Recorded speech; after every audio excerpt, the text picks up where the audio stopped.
I've always been creating ever since I was a kid. My mom would always say that I would be alone by myself, drawing, writing. I would use my dad's office papers and make comic books and draw a bunch of stuff. And I would use up my exercise books just writing stories and drawing pictures. So yeah, I've always been creative my whole life. And I guess it goes without saying, like all children, they start out as creatives, right? We just like draw and make stuff. And from there, I just never stopped. And I read from your blog that at the time you were also battling depression most of your life. And you had two moments when you were 15 and you were 26, 29. Mhm. And when you were younger, that creative part of you, the writing, was immensely helpful for you, right? Mhm. Yeah, definitely. Because when I was a teenager, I was going through adolescence and depression, and I would stay in my room and write so many poems. I would write every day, I would draw every day. I didn't have many close friends that I could talk to. So it was just all about letting it out through my art. I was definitely creating a lot of art. I would pour out my emotions where it didn't have anywhere to go. That's my escape. It was definitely art. And yeah, so it really helped me. And was that creating part helpful when you also battled that depression period around, I think, 2016, 2017? So the thing was, because always been creative and I've always been like making stuff. When I was at my darkest moments, I could write about it or I could draw about it. But at that time, when I was 26, 27, my depression started with postpartum depression. The funny thing about depression is at that time, because I was a new mother, it felt like I have no right to be depressed. I have such a wonderful child, I have a wonderful family. So even admitting to myself about it or writing or creating art themed around depression, I felt like I couldn't do it. It would be like admitting that something is wrong and that my life isn't perfect. That is what actually made it worse, just trying to ignore the situation. That went on for a couple of years, and I went through a creative block. I didn't create anything. It was a terrible situation. Everything was just balled up inside. I didn't talk to anyone about it. I didn't admit even to myself about it. I couldn't create art. And so I felt like I lost a part of myself and I didn't even know who I was anymore. I'm taking care of a child and that's it. I quit my job at that time because I thought that's the best thing to do, to spend time with my child because I love him and I want to take care of him. And I thought I could freelance. But even then, it was hard to find jobs. And two, it was very difficult as a freelancer and taking care of a child. So it was just a mess. Yeah, that was my darkest moments. I lost my identity, I felt. And I felt terrible about that because obviously I have a lovely family.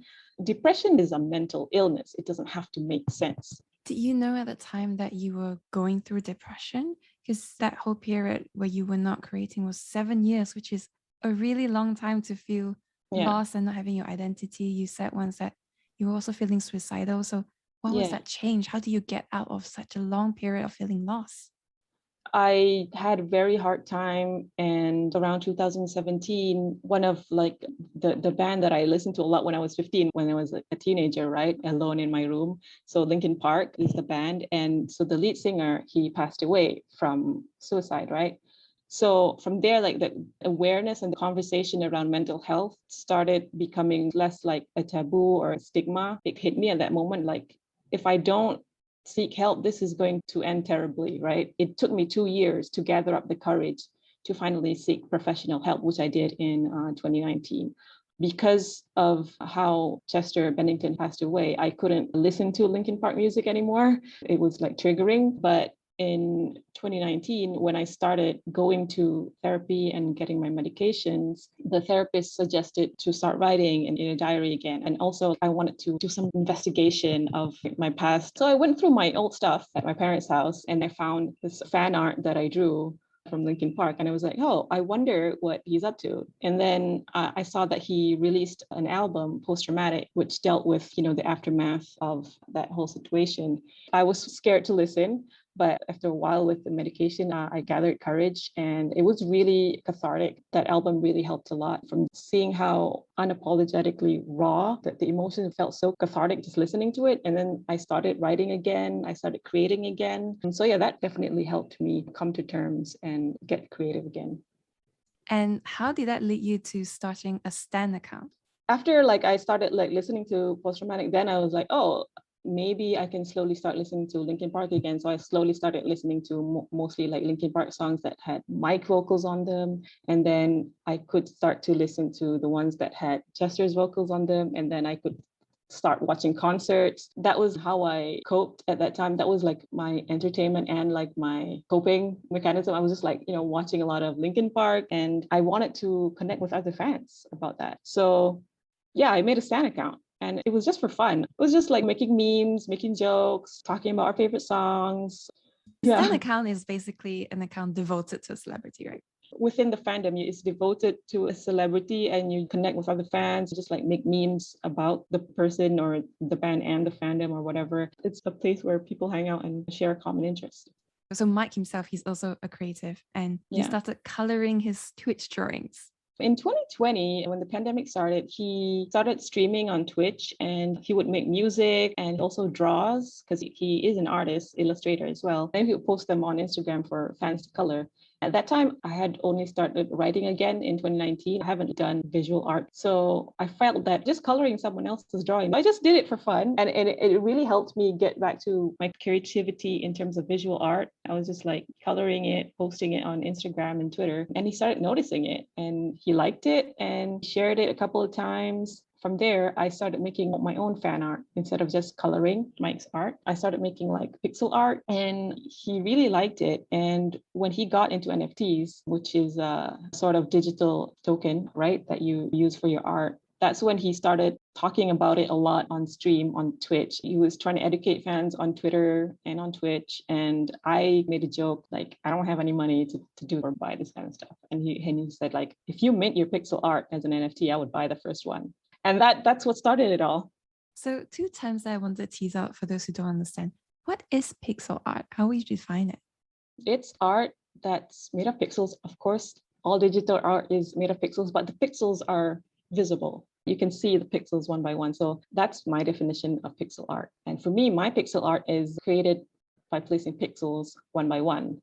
I put my pixels one by one individually and create the picture or animation from it. So you started that discovery, I imagine, of what is an NFT, because Mike said he was going to buy your first NFT. So NFTs are basically a token that represents a digital asset that is on the blockchain. So a blockchain is a network of computers that is decentralized, meaning there's no one person who controls it. It's not like Google can control it or anything. It's thousands or hundreds of computers participating in that blockchain, and it records every transaction. So it's a digital ledger. So everything can be checked and proven on the blockchain and no one can edit it. And just to go a little bit into the definition of NFT, what can be an NFT? Is it anything that's digital? The misconception right now is that NFT is just for digital art. NFTs can be anything because the NFT is the digital certificate that ties to the asset. The asset can be art. It can be digital, like trading cards for a game. It can be game assets. It can be NBA Top Shots, like moments of basketball shots. It can be even like representing physical property. There's realtors and real estate agents that use that. It can be an entry ticket to a concert. So yeah, it's anything. It can even be like a blog post, right? If you want to crowdsource for an investigative journalist. It can be a blog post. It can be a piece of code. It can be a game. Anything that you can upload on the internet, basically. Even not upload on the internet, like the property. It's just the certificate on the blockchain, and the NFT proves that you own that piece instead of just a piece of paper. So you figured out what an NFT was, but how do you figure out how to create an NFT? Obviously, I asked Mike what to do. Basically, you first have to create a wallet, and then you have to have some cryptocurrency because you want to mint your NFT. So minting it is basically when you publish it on the blockchain as an NFT. It's like when you print your merchandise at the factory. That's when the production happens. Then you have to list it for sale. I found out how to do that and I minted my first NFT. And that minting, it is quite expensive. I think that it was 1/3 of your salary to mint your first NFT. Weren't you worried? It's so expensive. Yeah, I was worried a bit, but because I had Mike guaranteeing that he would buy it and he kept his word, he bought it. That minting part is expensive on Ethereum, which is a proof of work blockchain. But I left that blockchain after a couple of weeks. Why do you leave that blockchain? Because I learned about the environmental aspect because it uses a lot of energy. And I don't think this is something that I want to participate in. So what was the solution? Did you discover that it wasn't as energy draining as you thought it would be?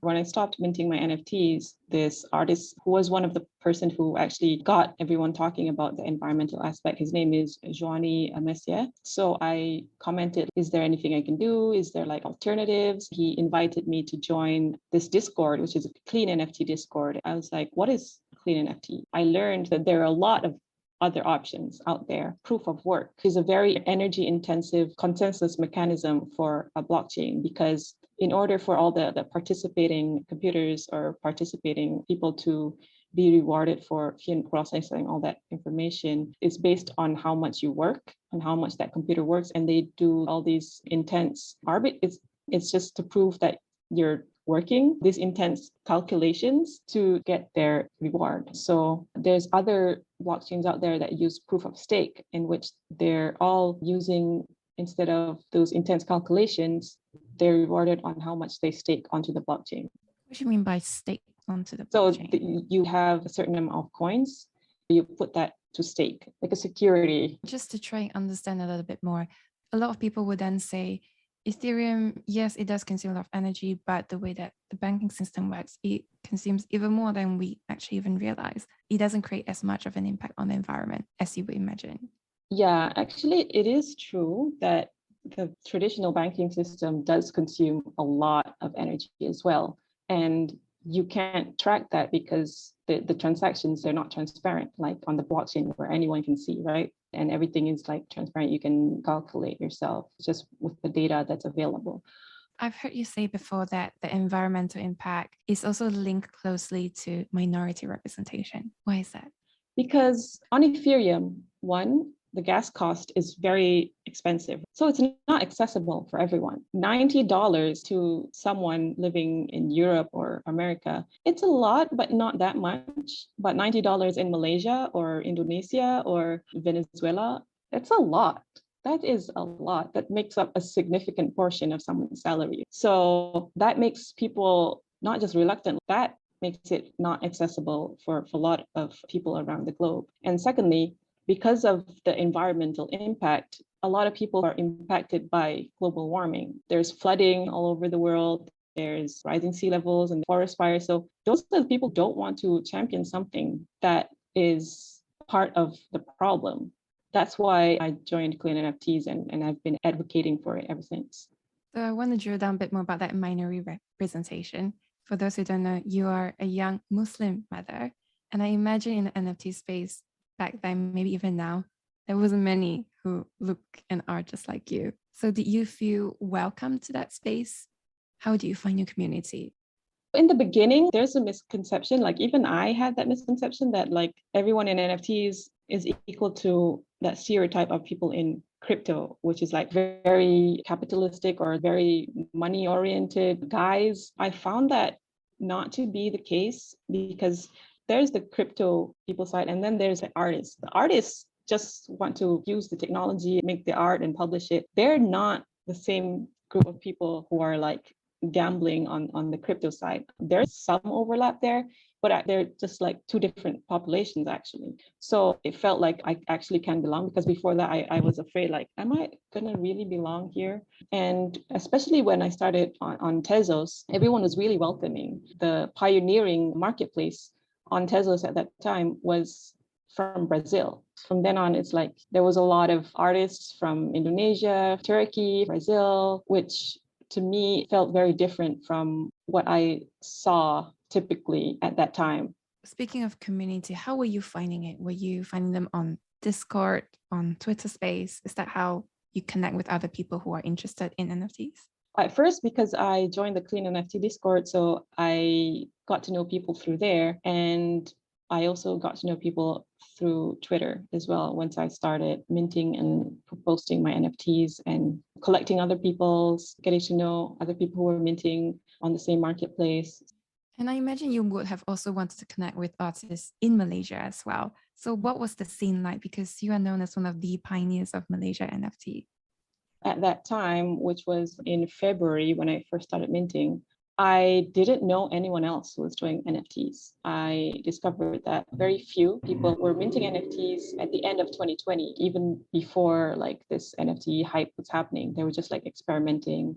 They didn't know one another. When I was starting to mint around February and March, I want to connect. And I found a couple people. And so I DM'd them and we kept in touch. I asked them, hey, do you want to set up a group to connect to other Malaysians and have somewhere where we can gather artists and get to know each other and then like share tips? That's when I started MalaysiaNFT, the Twitter account.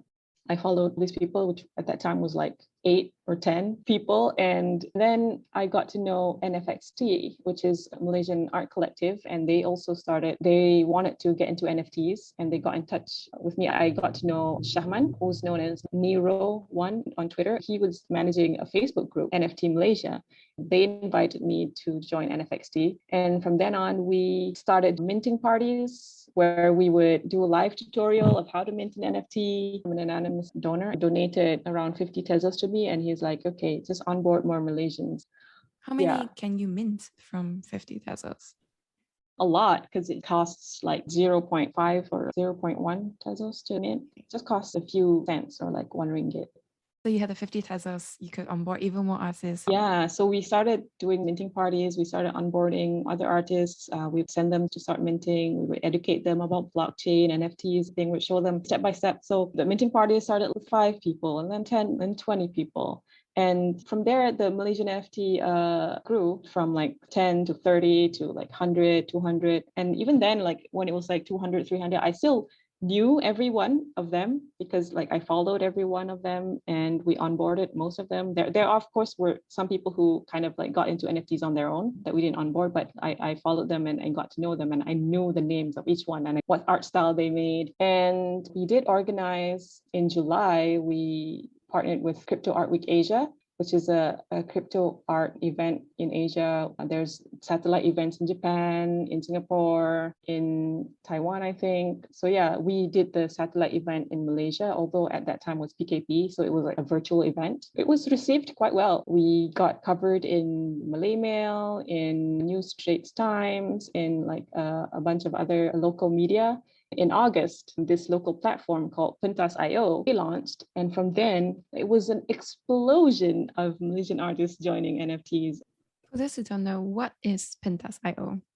Pentas.io is an NFT platform built by Malaysians, and it lives on the Binance blockchain.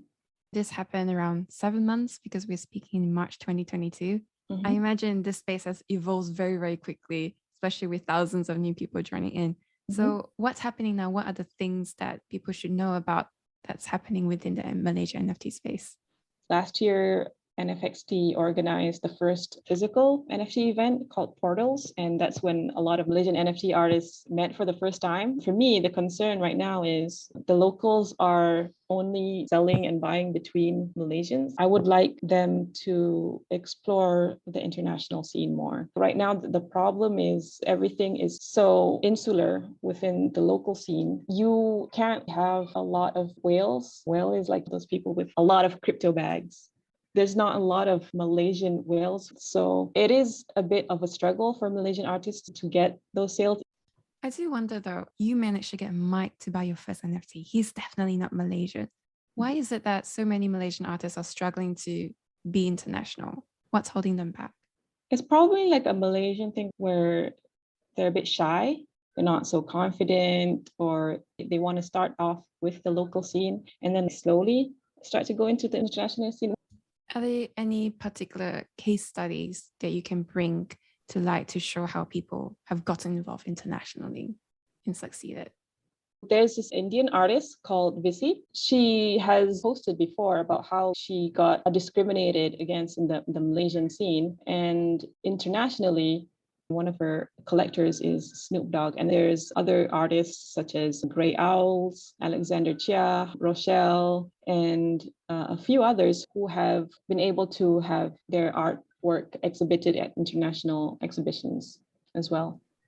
Have you observed any commonalities or tactics they've used to get this kind of international support? I mean, To have Snoop Dogg buy your NFT, she must have done something. The thing with all these artists is they interact with the international audience. They chat with other artists and on platforms that are international. I'm a champion for representation and diversity in the NFT space because all these successful artists were like straight white males. And that is something that you want to address. People have language and financial barriers when it comes to blockchains like Ethereum. So those kind of things add up to give equal starting points for people, even though the blockchain NFTs is all about decentralization and like having like an equal thing for everyone.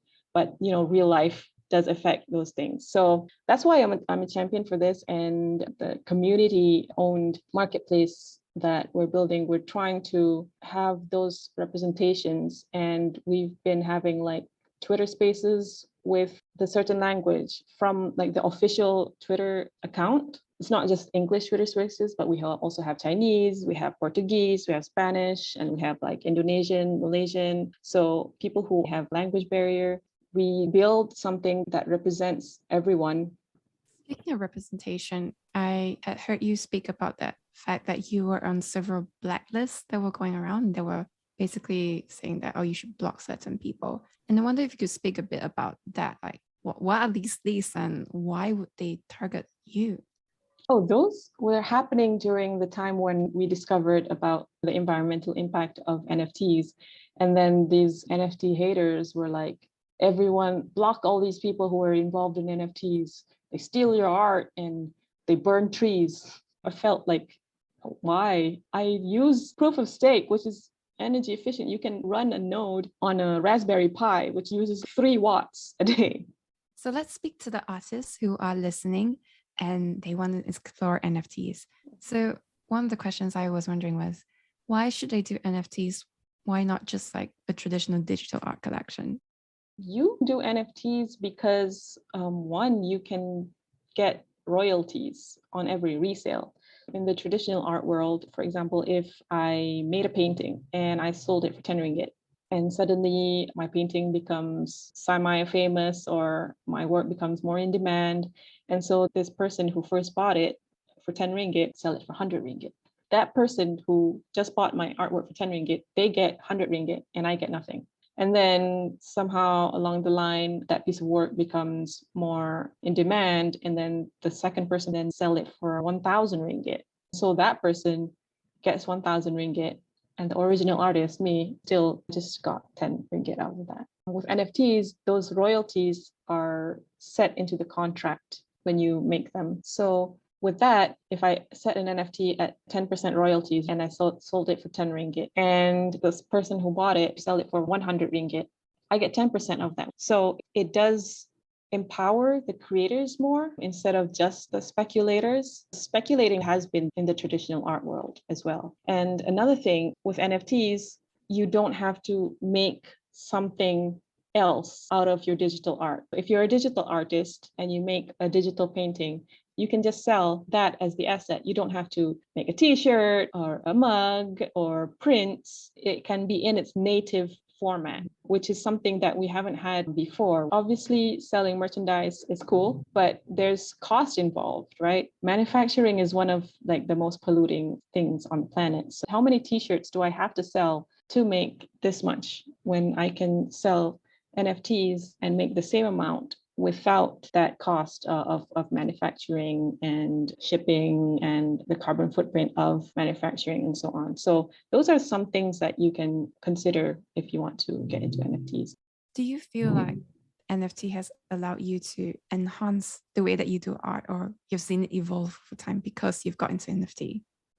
Definitely, because I've been exposed to a lot of different art disciplines by interacting with other artists who are doing NFTs. I've gotten to know people who make glitch art and then interactive code-based art. And I got to collaborate with them and make interactive code art based on my art. Those kind of things, it's hard to replicate in another space. And with NFTs, I've been able to quit my job and focus full time on art. I get to fulfill my vision at my own pace. That's quite liberating for me. Do you need to know tech in order to be an NFT artist? You don't need to be super into tech. You just have to do some research on how to do the stuff and just understand. You can be an NFT artist. You don't even have to be a digital artist. You can be a painter and take a picture of that and sell that as your NFT. You could send the physical art to the NFT buyer, or you could just make editions and you keep the physical art to yourself and other people get the multiple editions, just like if you were to make prints. And a lot of people, the reason why they're not into NFTs is because they hear NFT and the word scam is linked to it. That's a fact. There are scams running around. Yep. There's lots of money. People are jumping in. Yep. How do you sift through that noise and avoid the scams? What do you look out for? I would say that NFTs aren't a scam in of itself. It's like saying emails are a scam because people do scam emails and a lot of people fall for them. NFT is a tool. It's what you make of it. It can be used for good, it can be neutral, and it can be used for bad. When people say NFTs are a scam, that's just incorrect. You would say that in the NFT scene, there are lots of scams. And it's something that people who aren't scammers or just artists like me are actively trying to avoid. We're actively trying to make people aware of them and not fall for them. We are trying to educate people on how to identify these scams. So how to identify these scams is like, you have to do your own research. If something seems too good to be true, it most probably is. And just like if you want to buy a Monet, you don't just like, hey, that looks like a Monet, I'll buy it. You would go through the trouble of certifying that it is real. So the same with NFTs, you would go and click on the wallet and look at the transactions. Does something seem fishy? Can you trace it back? What stands out as fishy?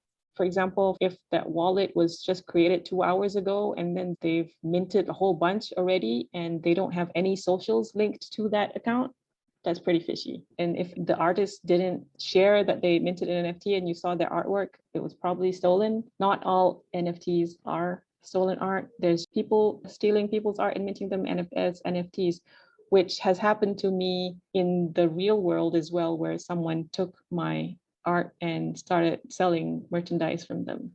Oh, wow. So yeah, that happens in the real world as well. So if someone DMs you with like, hey, I have a perfect opportunity for you, all you have to do is like download this file and it ends with an SRC or it has a password, that is usually a scam where you download like a malware, which would wipe your wallet. There's also scams where people are like, hey, I'm going to bid on your art, but I want you to send me the money first so that I can bid on it. That's obviously a scam. So those are things that we are aware of.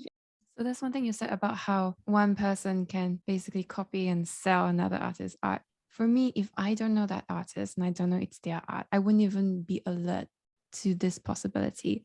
So how do I even identify what is genuine or not? I suppose on OpenSea, you can verify accounts, right? And so those should be legitimate, but are there other ways? What I do personally, if I see an artist and I haven't seen them before, I would look at the wallet. If it was just created like 2 hours ago and they mint a whole bunch, that's already like fishy enough. And you would see where the originator account is because everything is transparent on the blockchain, right? If the artwork has no social account linked to it, then it's harder to identify. Or you can do a reverse search. The handy thing with digital art is you can just do a reverse Google image search. And if it comes up elsewhere and it's not someone who published that first, didn't say that they minted it, just be a little bit aware. I can't do that with physical art. I probably could with Google Lens or something, but it's not going to be as accurate. Obviously, there's a lot to learn, and people probably want to reach out to you. What is the best way to reach out not just to you, but also the whole community, find out more? So you can follow MalaysiaNFT on Twitter, also NFXT.io, which is the Malaysian Art Collective, who also does a lot of NFT education. You can follow those accounts and you can join our Discords and ask questions there. So you have definitely gone through a journey yourself personally and also in discovering this NFT space. Do you feel like at this point you have found your why? I definitely have found my why. For me, I create art to heal myself and hopefully other people as well. I create my art to express something that can't be expressed through words, and hopefully other people can connect to it. But mostly it is to heal that depressed 15-year-old me and that depressed 26, 27-year-old me, and to show them that you're worth it. And it's not narcissistic to feel that way about yourself. You should be able to reach in towards your past self who has been through trauma, and you should be able to heal them or like give them comfort. What kind of legacy do you want to leave behind? I do want to be a voice for people who are afraid to speak of certain things. And I want to leave a legacy where my family can be proud of what I've done and to have an impact on people who feel that they have not been represented or haven't been heard. And what do you think are the most important qualities of a successful person? I think a person who is successful doesn't worry about the future. So I don't think I'm quite there yet because I do worry sometimes. The person who can live in the moment at all times. And where can people go to find out more about what you're doing, support you, and just be involved in the NFT world? You can follow me on Twitter, which is twitter.com/Mumu, MUMU _the Stan, THESTAN. And you can also find the rest of my links to my NFTs, my Instagram, and all that on my link tree, which is linktr.ee/Mumu _the Stan. And I'm going to include all those in the show notes so people can just find it. Is there anything else you'd like to share that we haven't covered so far? People who are curious about NFTs and want to get into NFTs, I think should check the purpose that you want to get into NFTs. Is it just because of money? Is it because of the technology? Is it because of freedom? Because all of those come with a different thing that you have to be concerned about. If it's just about money, it's not that easy. You would see success stories like, oh, people sold for 69 million. Not everyone can sell their NFTs for 69 million. You still have to work hard. And if it's for the technology, that is actually the best thing because you can research about the technology and understand the ethos of why blockchain exists. It is for decentralization and putting the power back into people's hands and not into the hands of corporations. So that's there. And if it's just for freedom, I welcome anyone to do it.